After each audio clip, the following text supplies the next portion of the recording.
Hey guys, welcome to another episode of Sharing a Drink with Matt. Today I'm talking with Terry from the Panasonics. That should be working now, maybe. There he is. Is that it? How are you, mate? Good, mate. Good. Cheers. Yeah, got a zero beer, mate. I don't drink, but zero beer. I thought I better have one. Oh, yeah, that's good. Thank you. Thank you.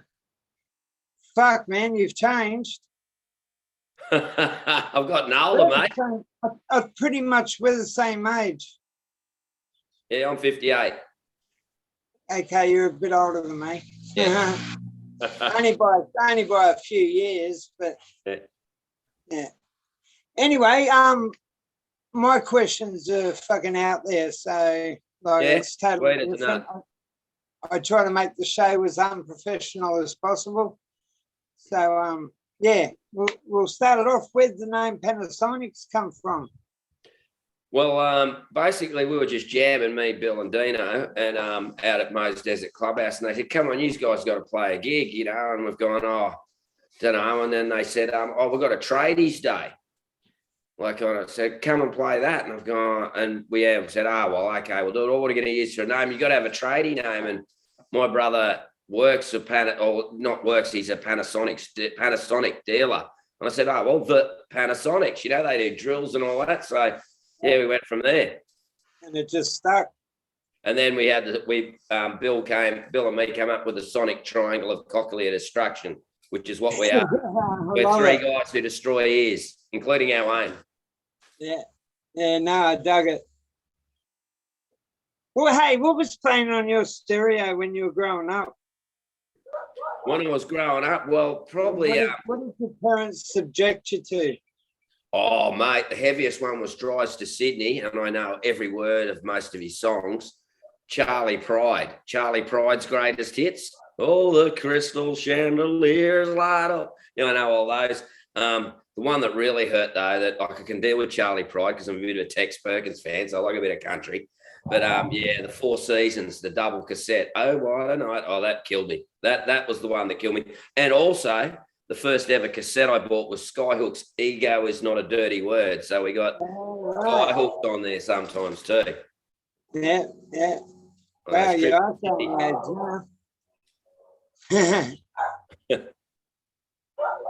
So what's playing on the stereo right now? Right now, well, it depends if it's my playlist on Spotify or it's vinyl, but I just got a bit of Krill C vinyl. I even got an Eminem vinyl, just something different. And my other stuff, I'm normally I've got a Motorhead album that I've recently played and a couple of Rifles albums there as well. Oh, okay. Just a bit of turnover on there, but yeah, there's always something different. Yeah, exactly. You know that Eminem song, Lose Yourself? Oh, yeah, that one, yeah. Have you heard Casey Chambers doing it? No, that'd be pretty cool, I reckon. Fucking give it a go, man. She starts off on banjo and does the first, I think, 3 or 4 verses, just her on banjo, and then bang, the big band starts. It's only a live version. I haven't heard her doing it on any other thing, but just this live thing I caught on YouTube. And fucking it was brilliant, man. It was like one of the only Eminem songs I liked, and Casey Chambers being one of the most liked country singer in my mind. You know what I mean? So they fused together. So yeah, back to what you were saying about the stereo at the moment. It's all mixed.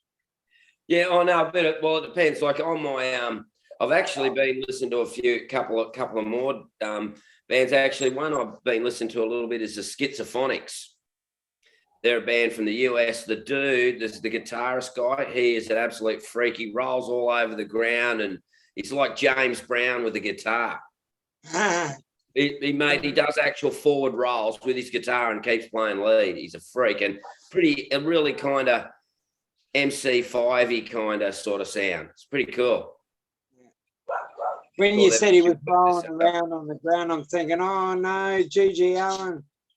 No, he's not like that. No, He's actually a real player. He has his amp incredibly loud, and lots of his stuff he plays just with his fingers without strumming, and so that allows him the freedom to dance up a storm. And yeah, he's pretty good they are. But there's also, you know, I've been the Pandoras, been listening to a bit of those lately. I saw a song they did, and me and my mates are thinking to get a bit of a surf band together, but I just heard a track from the Pandoras and I got into a bit of their stuff. It was pretty cool. Yeah, excellent. Yeah.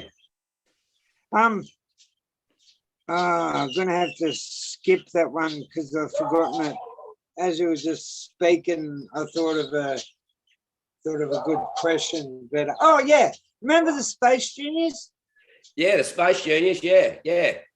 Well, I did an interview with Mick Medium, the singer, guitarist. Yeah, I did an interview with him. He's living in New York now.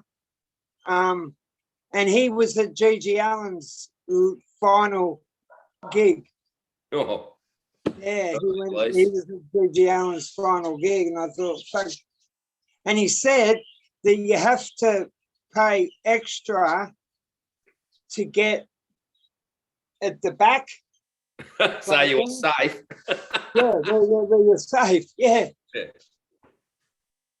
Hey, so how do you think the scene's changed since, like, you've been doing this for years? Yeah. How do you think it's changed now that we've got Spotify and all that sort of shit? All about the digital algorithm, which I got to get into. I believe someone's told me a little hint is to go and follow some bands from overseas and see if you can get them, you know, doing some stuff for you, like following you. And that international algorithm is what gets you hits and listens, evidently. You know, like, yeah, back in the day, it was just go play heaps, get your posters out, get some music out. But now it's actually using that. YouTube's another medium that we got to get into. That we've got one clip on YouTube that's like one of our songs, but I'm going to do another one surfing based. You know, like I've got a good editor to come along. I'm going to do that. But that's where I find one thing hasn't fucking changed though. When I played in the Lizard Kings, we played the Patch. Well, $3 got paid $150. We played with Rollerball the other week and got $150. So 30 years on, still getting paid the same. At least we didn't have to lug out at Moe's anyway. At least we didn't have to lug out. Back in the day, you'd have to lug out as well. And at the Patch too. I think I've seen you at the Patch a few times. You actually did a record. You did a film recording from there as well, if I think I'm correct, with the Lizard Kings. Yeah, I got a couple of we made up a Lizard Kings clip from some of the live. We had some live tapes from a couple of them. One of them was from the three bands at $3. That's ages ago. The other one was, I think, a couple of supports with the Celibate Rifles, which the Rifles were our favourite band to play with because they give you the whole mix. There'd be no fear of, you know, like a lot of main bands, they don't give you the whole mix, so they sound better. The Rifles, mate, they're that good anyway. So, like, you know, like, why would they need to? You know, they had no fear. They just go, and they'd come and have a yap to you after the gig. You know, they still are decent blokes. You know. Yep. Good ethics. That 3-band thing you were talking about, that had Notorious Chicken Skins on it, didn't it? Could have had the Chicken Skins one night. I used to run the Kira Hotel, KB's, I had the Chicken Skins playing there a couple of times. And Self-Inflicted were another good band that used to play there as well. I basically started. Splatterheads up there?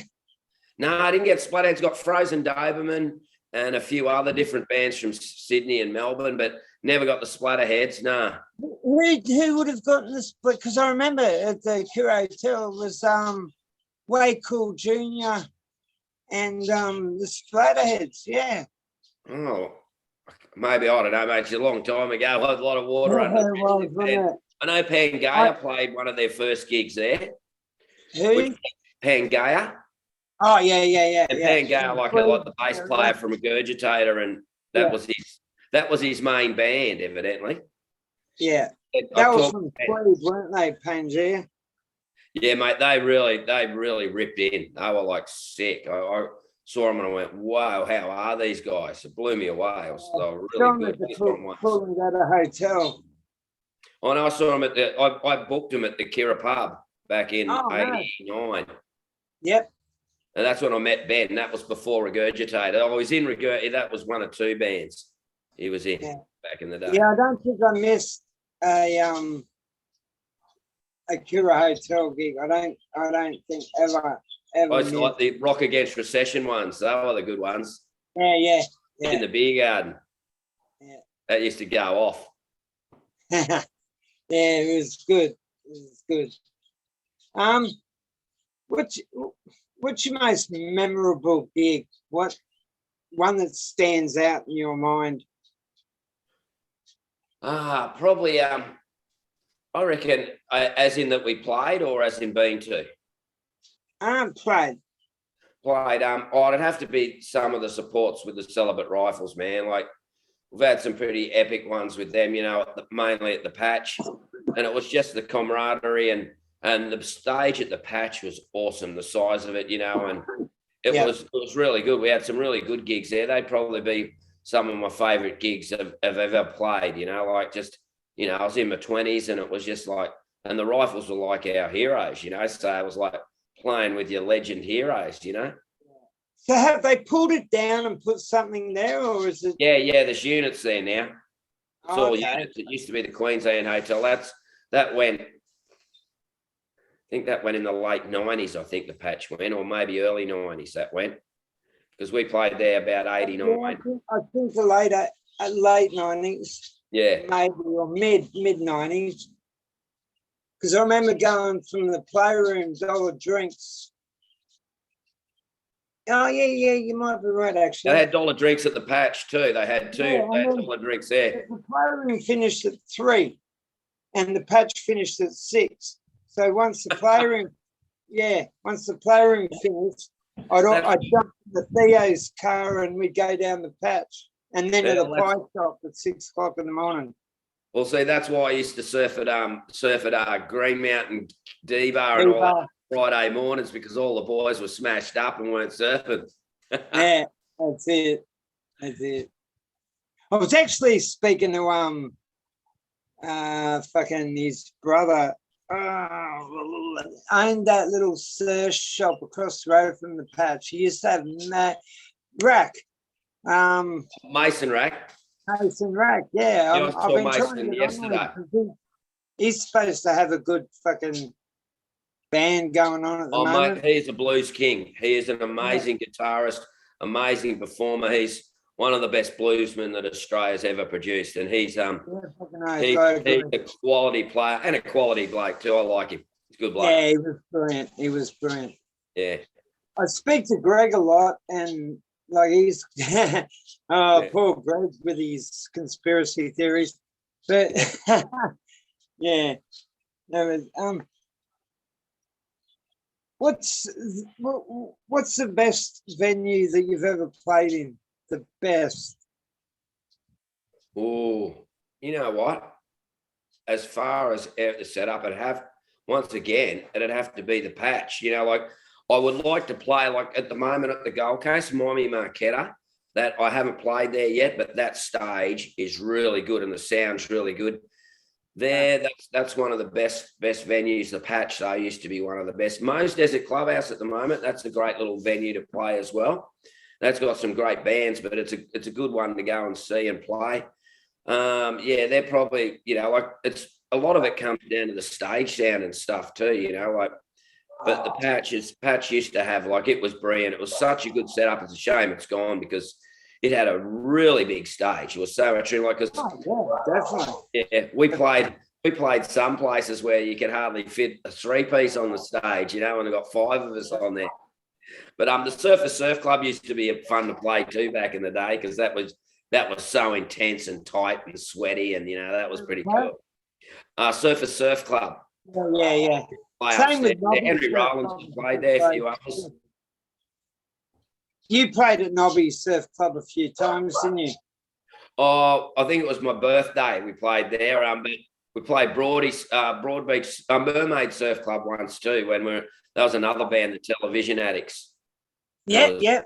That was with Muddy singing. Yeah. And that guy had to just have water. Adam Bishop. Yes. Yeah. Yeah. Yeah. So what's the worst venue you played at? Worst venue. Oh, there's been some pretty bad ones over the years. But there was one, I think I played the Treasury with Boogs and Scotty, the Treasury Hotel, and that's where the stage would have been 1.5 meters square. Like you just get the drums on it, and you're just like, that's probably the it was just the worst stage probably, and the sound wise, it was pretty shocking. Imagine Panis and Dockers playing on that stage. How the fuck they fit on that stage? No, they'd be playing on the dance floor. Yeah. So what's happening with you guys at the moment? Well, this interview won't be out probably in the next couple of weeks, but Yeah. What's in the pipeline for Panasonics? Well, we've got our EP, like the Sonic Triangle of Cochlear Destruction. So at the moment, we've got a full set of originals. We usually we might throw a couple of covers in for fun, like maybe a Stooges song or we do one Kiss song as well. But mainly we've got a whole set now. So we've got another album's worth of material we want to record. So we've got a bit of coin we've been stashing away. So we're looking at trying to get an album out and then put that out on vinyl, because we always wanted to have a vinyl album. It's just little things we want to do and get it on the record, because we've got some pretty damn good songs, and we work pretty hard to get them where they're at, because they're pretty tech. Like Bill, our lead guitarist, or Fangmore is a brilliant guitarist. Like, he's played with Thrust and he played with the Lizard Kings for a little while when we reformed. But Bill's a brilliant guitarist, and Dino is just an exceptional drummer. So those two guys really push the envelope of performance, and we sort of look at it, well, as there's no prisoners taken. We're rock and roll soldiers. We're out there to do the best, go out there and fight and play the best we can. And we're pretty tough on ourselves. We do some gigs and people go, "Oh, wow, you guys are tight." And we think, well, really, you reckon? But, like we're on the inside and we're our own worst critics, so we really aim to, in the tradition of, rock and roll soldiers, or the Radio Birdman, and, like bands like Midnight Oil, that's what the boys love. And just keeping up the tradition of rock and roll and going out there and playing decent rock and roll. No jive turkeys. Jive turkeys, man. Yeah, exactly. Against the jive. What's your favorite genre? Favorite genre? I got heaps of genres, but I like basically high energy rock and roll, like Sonny Boys, Birdman, Rifles. That's the sort of stuff I dig, and other bands of that ilk, that sort of thing. I like sort of, that beat, that sort of beat, but I do like slow stuff too, like I dig, a bit of country and western, like a bit of Johnny Cash, like a bit of everything. But my main genre is that, like Sonny Boys, Birdman, Rifles. They're probably my 3 favorite bands of all time. And then throw in the Stooges as well, like Stooges, MC5, all that sort of stuff. I dig that. Yeah. Have you got a genre that you just can't listen to? I can listen to a song of stuff, but like, say, house music does my head in. Because it's so repetitive. I hate repetitive music. Like a great Gurgitator song, but and some. A lot of the, some of the hip hop rap stuff that comes out, some I really like, but then there's other stuff that's like really annoying. Hard house and death. I'm not a fan of death, because it's just like you need a dictionary to see to work out what they're saying, and it's like, I think words are there for listening to, not sort of trying to decipher.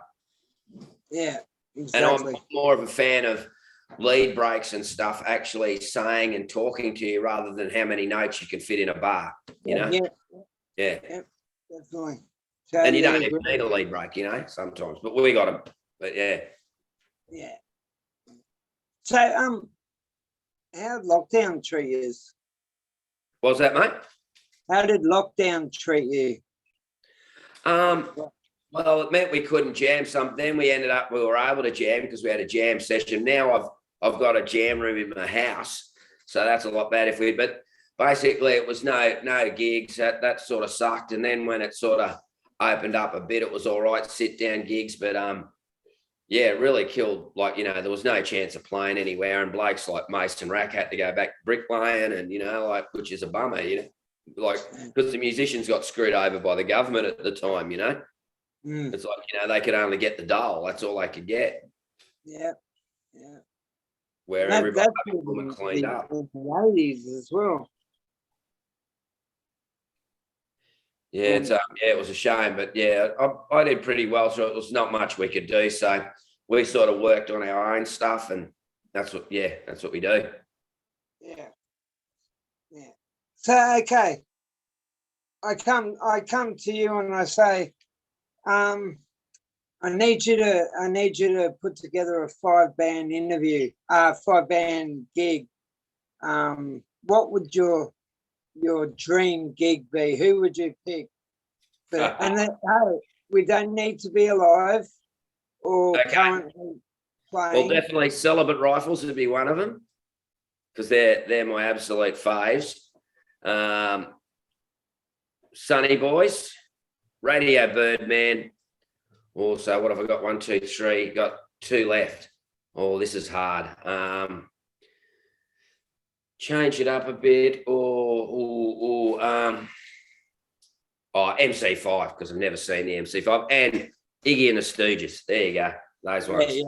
Yeah, that'd be. Who would you put the headline in that? Oh, it can only be Iggy. Yeah. He's Elvis is dead, mate. He's the king of rock and roll. Yeah. Exactly. And I'd like to have Lemmy there somewhere as well, Motorhead. But anyway, can't have them all. Yeah, he can play bass for one of the other bands. Yeah.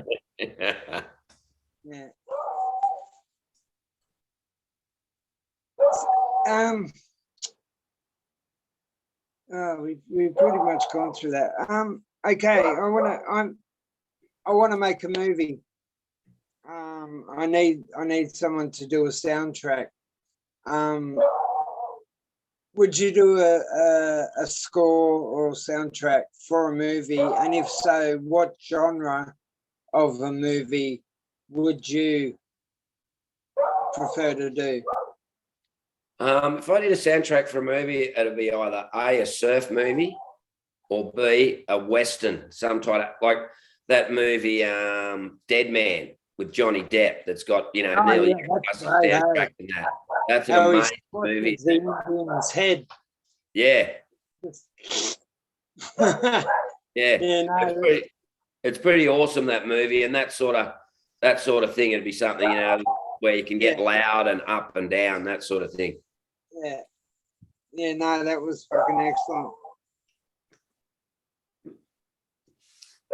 So we've done that. We've done the lockdown stuff. Tell us, just I've got to ask you. This is a memory thing. Did Lizard Kings play "Die with Your Boots On"? Yeah, we did. That was a standard one, and that "Die with Your Boots On." Even my son, who's 36 now, when he was about 8, he used to come to practice with his earplugs in and sing the backups on "Die with Your Boots On" and "Running Free." He used to do "Running Free," "Die with Your Boots On," "Killers," and I'm not sure what other main ones we did, but we did a few of those. Hugh Priest, a few Motorhead songs, a couple of Motorhead songs when we were doing covers back then. Yeah.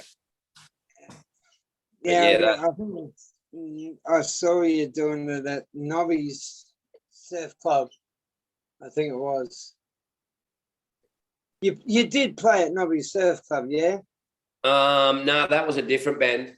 We played Lizard Kings, played what's Surface Surf Club. We played Surface Surf Club. We played with Died Pretty there. We supported Died Pretty, and we did a few acts of our own. We played with Asylum there and a few other different bands as well. That used to be, that was where it was happening, the old Surface Surf Club. That was a pretty cool gig, that one. My mate, actually our guitarist, when he was only 14, and he climbed up 15 maybe, 15 or 16. He climbed up the walls over the fence, got in, and he was in his school uniform with no shoes on, and somehow was in the venue watching. I think it was Happy Hate Me Nots. That was a pretty funny one. It's like Bill's there in his school uniform. It was bloody hilarious. That's right. Legendary. Yeah.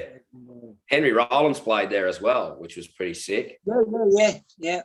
And we played with the Sparklers as well there. That was, there's some good gigs at the Surface Surf Club. That was a sick venue. So, yeah. Did you guys ever get to jump on Bombay Rock? I don't think we played Bombay. No, we never got to play Bombay. Got to play the playroom, but never got to play Bombay back in the day. Yeah, it would have been liked to, because that was a really good stage there too. That was a really good stage. It was high, and like I saw a few mates of mine played there, but never got to play there. I think it was I don't know. We just didn't get there at Bombay. Maybe it was shut. I don't know. I don't know why they keep continuing shutting down venues and well-known venues and venues that actually fucking, pick up the ante and do it. Like, we lost the Patch, we lost Bombay Rock.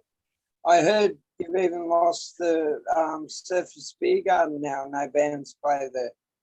Yeah, that'd probably be right. Yeah, we played with the Rifles there at the Beer Garden, but mate, there's some new venues popping up. Mo's Desert Clubhouse, Miami Marquetta, Vinny's Dive. That's a great venue because you could put small bands in there. The sound could be better because it's definitely, if you go there, take earplugs because you'll end up deaf. It's loud, but it's like punishing loud in a way sometimes. Just a small room and a big PA, Yeah.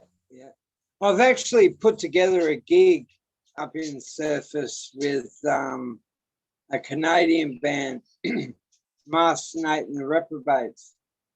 And I got them for the Gold Coast gig. I got them, Kathleen Turner Overdrive. Don't know if you've ever heard of them. I haven't, no. Forklift Assassins. And the local band or something, I think, was the Square Tugs. Oh, Square Tugs, yeah. So we got them on the bill, and that's at Vinny's. That'll be a hard one to do. But it's a good venue, like good tight venue, and that's where I saw the Schizophonics. I saw Chris Mazurek there too. He was really good. Mazurek, he was brilliant. He played so well. Even though I got the old Mick Medju up and played a Date with a Vampire. So it was a full horseman. Yeah, and Mick Medju's 70 now. Mazurek 65. But pretty stoked. It keeps the upper level limit of how long you can play for. There's no ceiling. Mick Blood sent me his book and said, "Do you want to do a review on the book, blah, blah, blah." And then he had this breakdown, I guess you would call it. And I got a free book out of it, but we didn't get to. I didn't even know there was a book out. Did he put one out? No, it's The Lime Spiders, the definitive story. Wait a sec. Yeah.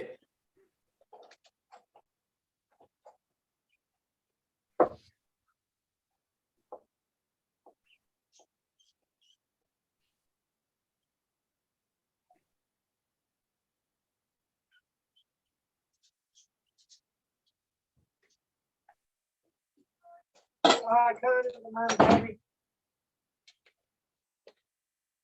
As soon as I get up, the kids want me to do shit.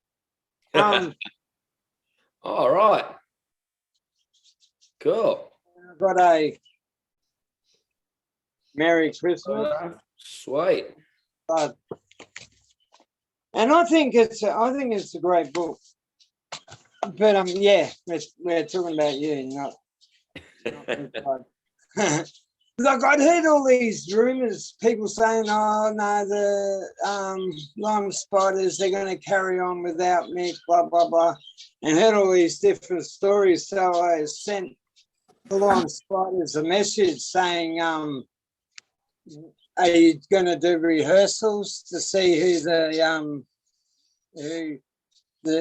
your new singer is?" And the message back was, "Oi, this is Mick. I think that's a really offensive question." I'm like, "Oh fuck! I just wanted to know, are you guys?" Yeah. It was just I put it out there to see if we're gonna get another. I just wanted to see the answer Nick there. said he retired last I heard. He was retiring. Yeah, I On think Facebook, so many paid. Wasn't it, or somewhere in Brisbane? Oh no, he had a thing in Newcastle, but yeah, I think The little spat he had, yeah. thing. But if you read the book, man, it's like you're sitting on the chair and he's laying on a lounge and he's just opening his guts up. It's just like you feel like a psychiatrist reading the book, and it was good. And Jello Biafra said he never thought he'd ever hear anything more hardcore than Green Fuzz, which I looked up. They were a pretty hardcore band. Yeah. But here they are, the Lime Spiders, and that was Jello Biafra wrote that. So yeah, cool. That's pretty cool. So getting away a bit from the Panasonics, are you going to do another Lizard Kings? Nah, Lizard Kings are done and dusted, man. That's my 50th was the last. Yeah, my 50th was the last time I think we played. I think that was, or we did. What did we? Yeah, my 50th was the last time we played. So that was it, done and dusted, mate. We wrapped it up there, which was a pretty sick gig. Like, it was a full house at the Shark Bar, which is another great venue. Well, used to be a great venue, the Shark Bar. But that was it. We just wrapped it up. And that's when, like me, Bill and Dino started doing a bit of jamming, and we jammed for 4 or 5 years, just mucking around, because it's just, for us, it's just playing music, mate. That's what we want to do. And there's never going to be any member changes in the Panasonics. It's always going to be us three. If it's not us three, we're not there. And that's what we do, we're just, because me, Bill and Dean have known each other for at least 40 years, We've been mates for at least 40 years. So it's just something we do together, and it's not going to be, we're not going to get a new drummer. We're not going to get a new guitarist or whatever. It's just the three of us. That's what we do. And we'll probably get out some more stuff. But yeah, the Lizard Kings they're done and dusted, mate. They're way gone. That's not going to happen. I thought maybe I'm going to do some solo stuff later, and I might invite a few of the boys to do some of the Lizard King numbers I wrote on a solo album, like just get different people in. But that's another little pipe dream in the future, like I've got plenty of material. Yeah, got plenty of material. It's just, like working out what songs I'd like to record and then getting the various personnel, because like the stuff I've got probably doesn't suit some of the, like, it's not Panasonic style stuff. Some of it's even a bit countrified. And then there's other stuff, so probably end up doing like a Dave Grohl and getting in different mates to go and play different bits. Yep. Yeah, it's excellent. I like when bands do that stuff. It's quite, it's quite good. Because I've been like collecting fucking vinyls lately. I got a fucking record player for Christmas, so. Because we're doing this show, people say, "Oh, do you want to fucking?" They send me their new album or shirts and shit, and fucking. I thought I would have to buy a fucking record player because like most people are sending me fucking records. Yeah, Which is vinyl's a cool. great way to listen. Now that I've got a record player, I've missed it. Have you got a record player? Yeah, mate. Yeah, just I got I'm looking at about 200-300 records there. I've got on my wall. I got little frames that you can put records in, so it's like picture frame, like artwork. I got my rifles there. I got Morning of the Earth, Sunny Boys, and Exploding White Mice albums there up on the wall. I've been seeing a Radio Berman thing behind you. Yeah, that's one of my surfboards. That's one Ian Byrne. Mark Welsh from Asylum sprayed that board, and he sprayed the other one, the Phoenix there. So that's they're a couple of my surfboards. I surf them, but those ones are nice pieces of artwork, so I keep them in the lounge room. Yeah, Welsh is doing a lot of good fucking artwork on his surfboards as well. Yeah, he's doing great artwork, and he does the artwork. These are our Panasonic jumpers. He's done the hoodies there. We're getting those out, and t-shirts. He does all our artwork on our CDs and everything, and he's just an amazing guy, you know. Like, and he's putting out his own solo album soon too. He's just finished recording his latest solo album as well. Yeah. 1 second.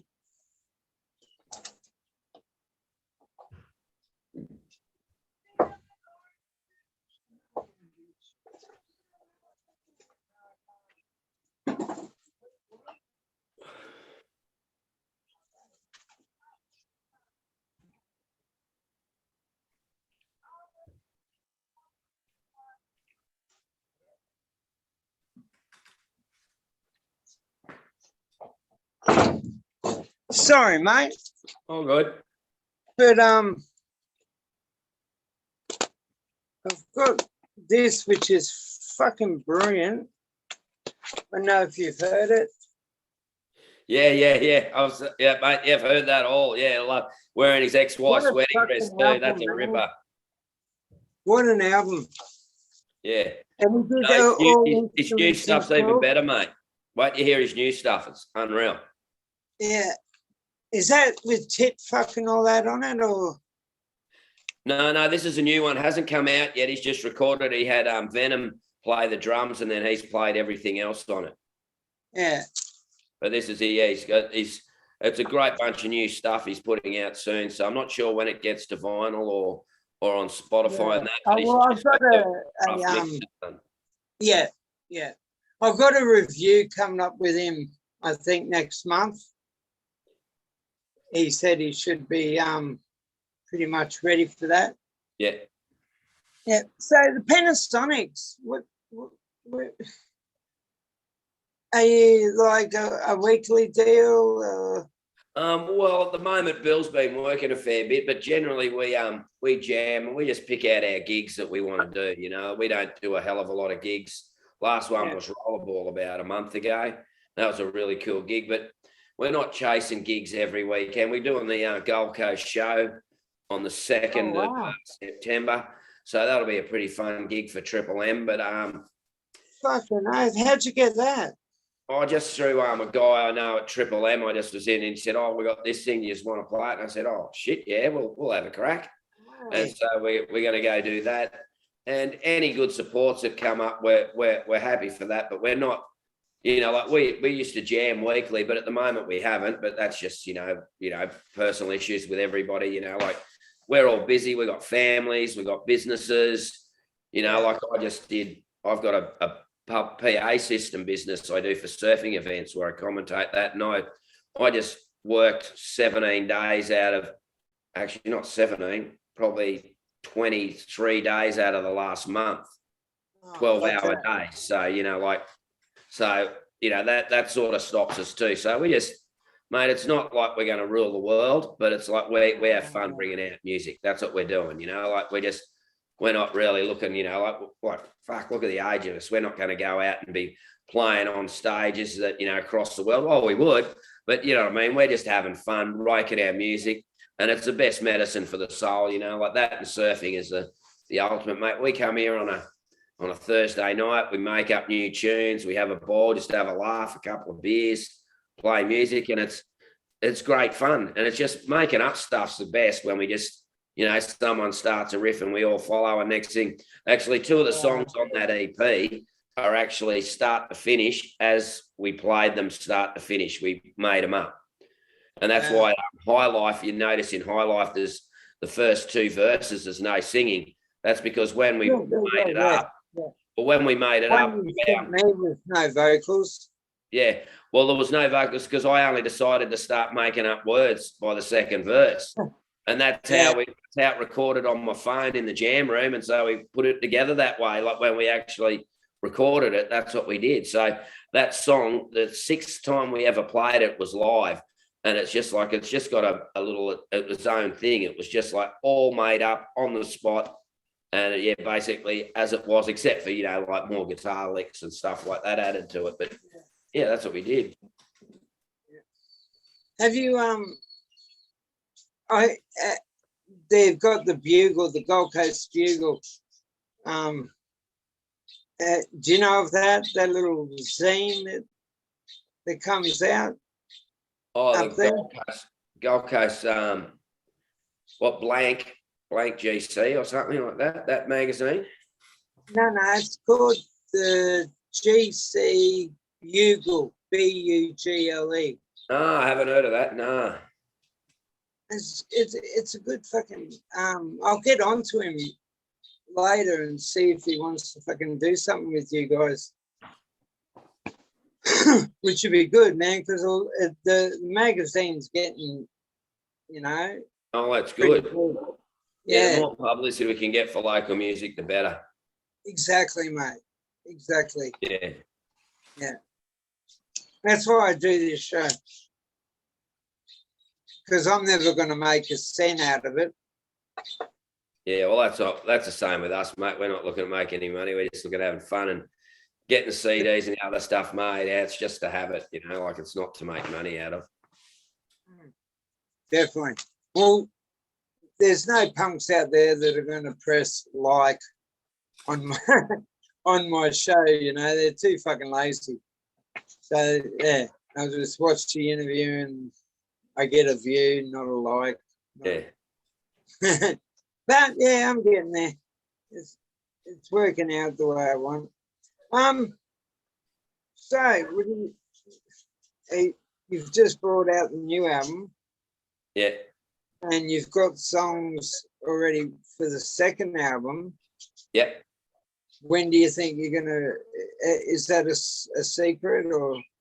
Oh no, we haven't recorded it yet. What we really want to do is to come in here and get demos of the tracks, record our own demos. We've already got some demos, but we want to listen to it and muck around with a few things, and then we want to go into the studio fully prepared so we get maximum bang for our buck. We don't want to go in the studio going, oh, maybe it should sound like this, maybe it shouldn't. Either that or we get Rob Younger to come and tell us how it should sound. He's a great producer. But that's just something we want to get it right before we go in. So, that'll probably be a few months. So we're looking to record it before the end of the year, and get it out there. Once it's recorded, we'll get it mastered and then get it out there. Yeah. Even Jay Wally's he's producing some mad fucking shit. Yeah. Well, yeah, Rob Young has always been a favourite of ours because everything he's touched sounds like gold, like 100%. He did most of Eastern Dark and Died Pretty. Tongues. Yeah. He did some great stuff. And the New Christ, of course, that stuff's amazing, the sound on the New Christ. Stuff like like a verse. Yeah. I actually believe this, and I get a lot of flack out of it, but I prefer the new race to the Birdman. I know the Birdman was the start of it all. Yeah. But that new race was just a live album, so it is a great live album, like that November 22nd, 1963 and all the other stuff, like the what you call it, the New Order songs they do are really cool, The New Order is a pretty good band, like not New Order, the synth band, the New Order, Ron Ashton's band, which is They're pretty cool. They got some, like, that's where Rock and Roll Soldiers come from. And yeah, we're all big fans of Mr. Ashton, particularly Fangmore, and that's, just some great guitar licks, Who's your biggest influence? For me, Yeah. well, well, actually, the whole band, our influences range from Midnight Oil, Angels, Radio Birdman, particularly Stooges, particularly MC5, particularly, and then there's a whole bunch of other players that we're all influenced. Celibate Rifles are a real big part of it. Our drummer really, you can see his drumming style is very much on that Rob Hurst from Midnight Oil and Phil from the Celibate Rifles. He's that sort of style and a really good drummer. And Bill's got, like you can actually, you can feel a bit of Angus in his style, like, even though he won't say that, but he's very individual, but he's got some great licks, and he loves Midnight Oil as well. Big fan of the Oils as well. But we all like all different types of music, mostly rock and roll. Yeah. But for me, it's City Boys, Birdman. I'll send you a live footage of this Canadian band that I've got over here coming in August, doing Beds of Burning. Oh, cool. In their punky little fucking Canadian way, but yeah, I'll send it to you and give it a listen. Like, yeah. Oh no, you should turn it. You're on the Gold Coast. They're playing Benny's Bar, so you should give it a go. Yeah, I'll give that a crack. We've also got a song that's an instrumental, and we reckon it sounded a lot like Midnight Oil at Bill Wright, and so we actually called it GTX. Which, if you're a kid that's old enough, that oils ain't oil style, they get the GTX. So that's why we call it GTX, because it's the oils, but it's not the oils, but it's us, so it's GTX. Exactly. The oils ain't oils. That's magic. So that's what, but GTX is one hell of a 2.5 minute song instrumental, and it's the end of it's like full on. It's fucking 100 miles an hour. So a 3-piece, yeah? What's that? You're a 3-piece? Yeah, 3-piece, and that's the way it'll be. 3-piece is great. That's, the solid sonic triangle of coccular destruction. A triangle is a great shape, and it's a great way to be. It's easy communication, not a lot's lost, and decisions are easy to make because it can be 2-1 or 1-2, or, so yeah, it's pretty easy to get across what you want and what you want to do. And it's kind of like a little 3-piece democracy. Yeah. Because I saw a band a couple of weeks ago at Diamond Dogs down here at Wollongong, and it was a 2-piece. The singer was on bass and a drummer. And fuck, it was amazing, man. Like they did a cover of Staying Alive. Oh, yeah. And like, if I'd have closed my eyes, I would have thought 3-piece band kind of thing. Like, he fucking Jabin, the singer, he just fucking rocked it, man. And it was like, it was, I didn't think a 2-piece band, especially with bass, not guitar, I didn't think that'd sound good at all, but that Royal Blood are pretty cool. I don't know if you heard any Royal Blood. Yeah. They're sick. They take the 2-piece to another level, those guys. Yeah. But this is quite like them, but in their own way. Yeah. Yeah, that bass player, the guy from Royal Blood, he's got the guitar amp, bass amp, and he's got the octaver to both, and it's an amazing little setup he does. And I actually saw him live online at Splendor one year. I was just watching online, and I thought, what are these two dudes doing? And then I saw him play, and it was like, wow, they're freaking good. Yeah, nice, man. So, like,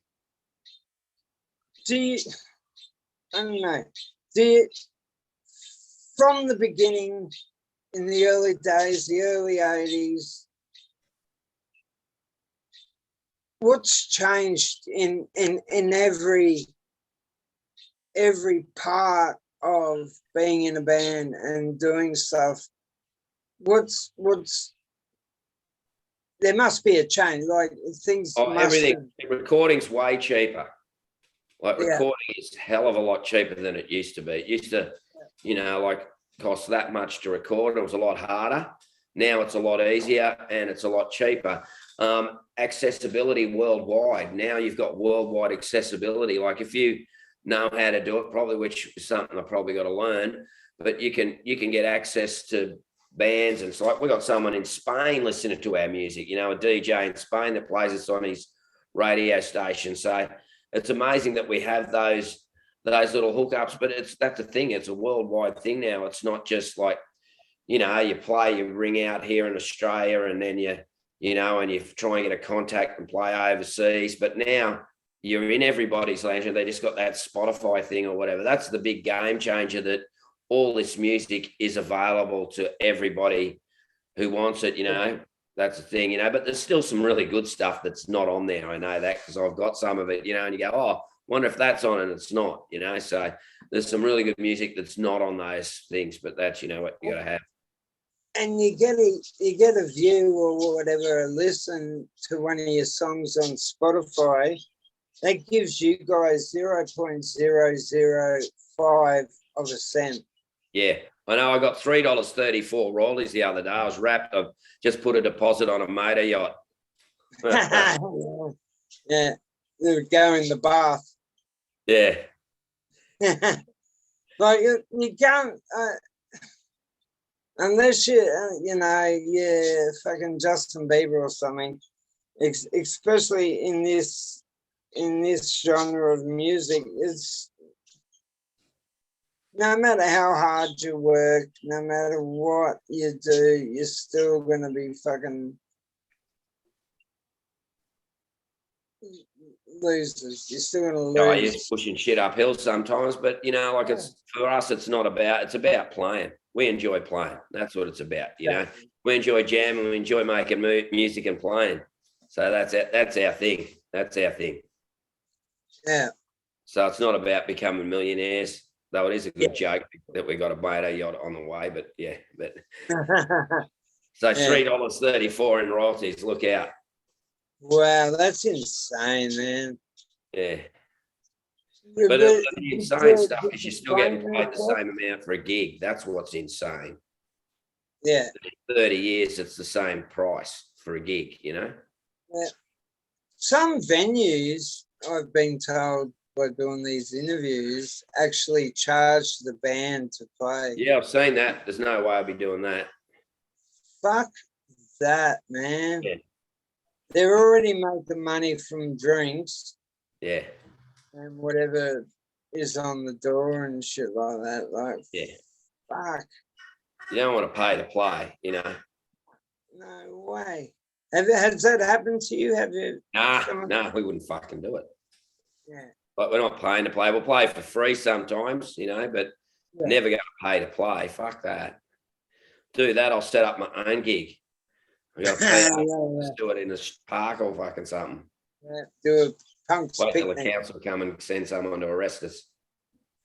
Yeah. Or hire out one of those boats to go the canals. Yeah, that'd be actually a good gig, I reckon. That'd be a sick little one to do. Yeah, because they used to do those boat rock and roll cruises. So that could be something. Though the insurance is the hard thing with that again, Yeah. Shut up. Speaking, have you heard of the band The Rejected? No, I haven't. No. Your name is the Lizard Kings is actually on their album.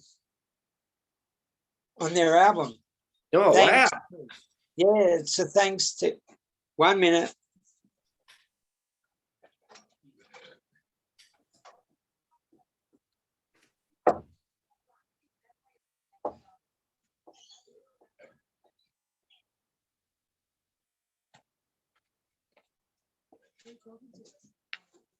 Terry.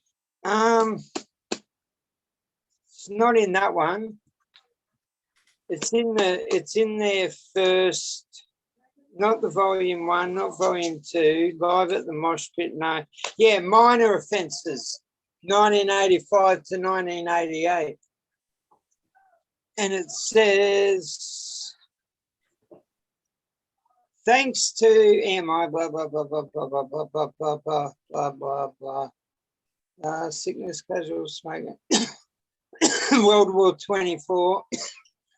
Oh, yeah. World War 24, Death Mission, Massive Appendage, Candy Harlots, Southern Fried Kidneys, Asylum, Pupils of Lust, Lizard Kings, and Voodoo Lust, The Unloved, brother. So, yeah, you're. Oh, wow. That's cool. Cool. I never knew that. I've never heard of them. No. There's also a compilation album out somewhere where we're actually on it, but I've never been able to find it. So, because we never put anything. I've got it here. I think I have. Where is it? Where is it? I've got the exact album you're talking about. Wait a minute.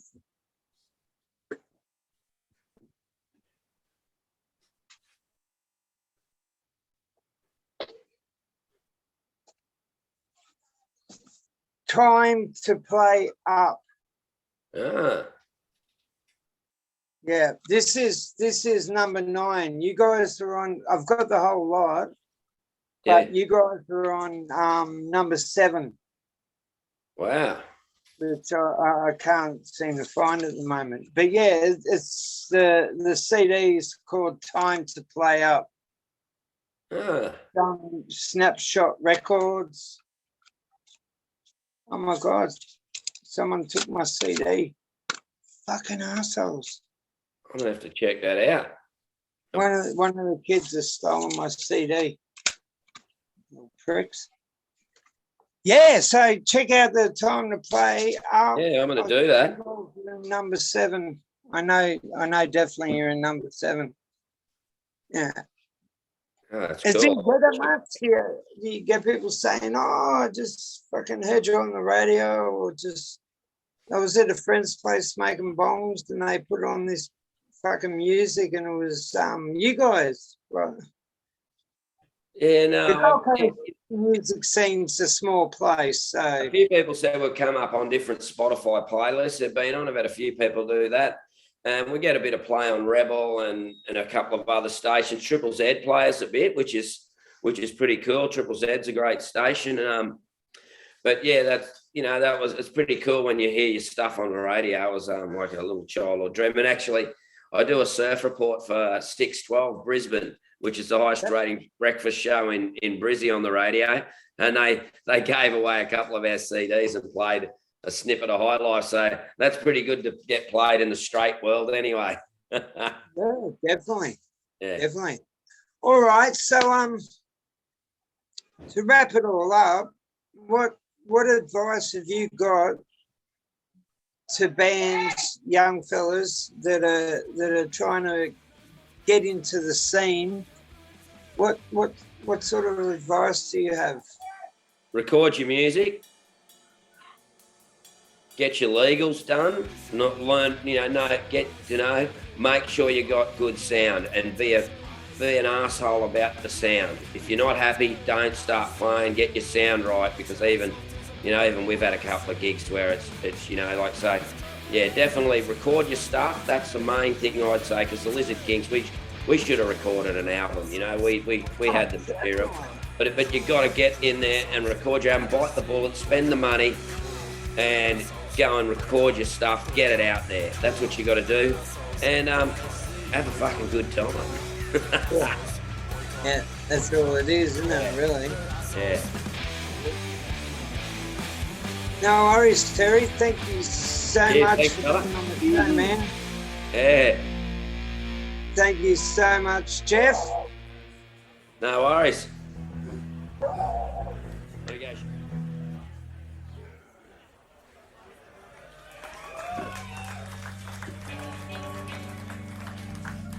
You sure he's loud?